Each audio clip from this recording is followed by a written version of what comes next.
Ahojte, takže vidíte, tuto mám oného Pepenáša mojho, čo som vyhral.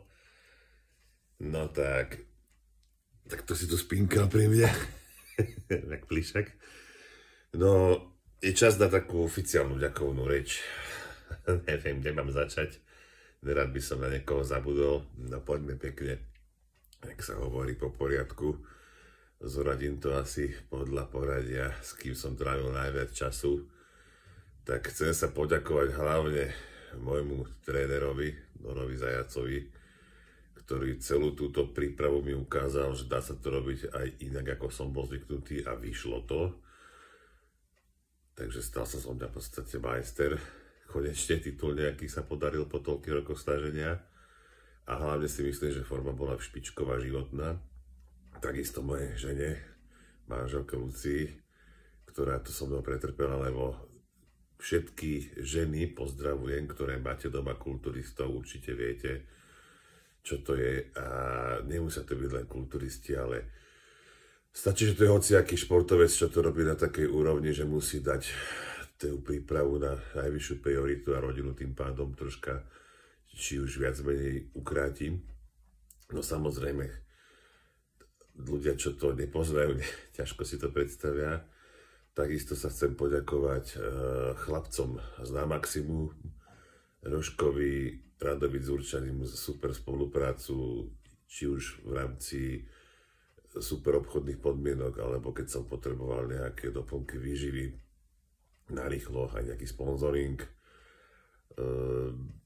Potom mojej švagrine robila maderoterapiu a dohodila mi ešte tetu Miriam na lymfomasáže. Takisto ďakujem samozrejme Jurovi Valčekovi ako skúsenému starému pardálovi, ktorý nám dodal cenné rady a dal tomu takéto korenie celej tej príprave, také finty a tipy.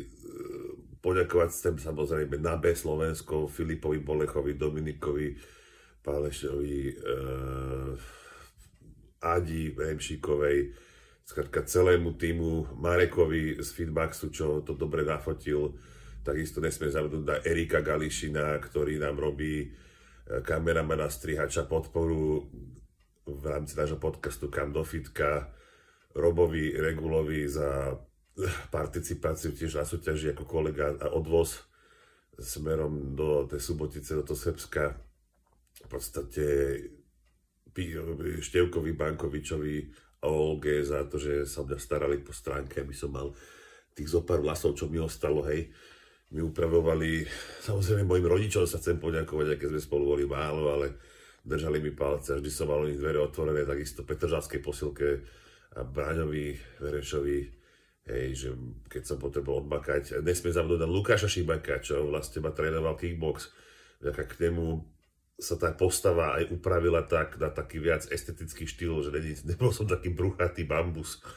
Hej, neviem, koho by som ešte spomenul, mojim svokrovcom, ktorí mi občas pošikovali nejaké dobroty na papanie, zdravé.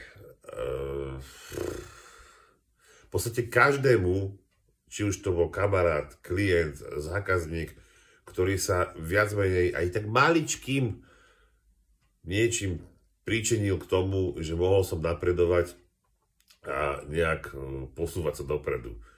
Čiže aj vy, klienti, čo nakupujete u mňa, veľmi si vás vážim, posúvate značku, vďaka vám to robím, vďaka vám sa vyvíjam, vďaka vám to môžem posúvať do tých lepších a lepších kvalít. No a skončila jedna kapitola života, s tým súťažením si dám teraz asi chvíľku pokoj, idem sa venovať čo najviac biznisu, rozvíjať značku, takisto venovať sa rodine. No a uvidíme, čo čas prinesie. Samozrejme, cvičiť budem naďalej. Treba sa držať fit. Kapitán musí s príkladom. A držte sa. Čaute a sledujte. Čaká vás toho veľa.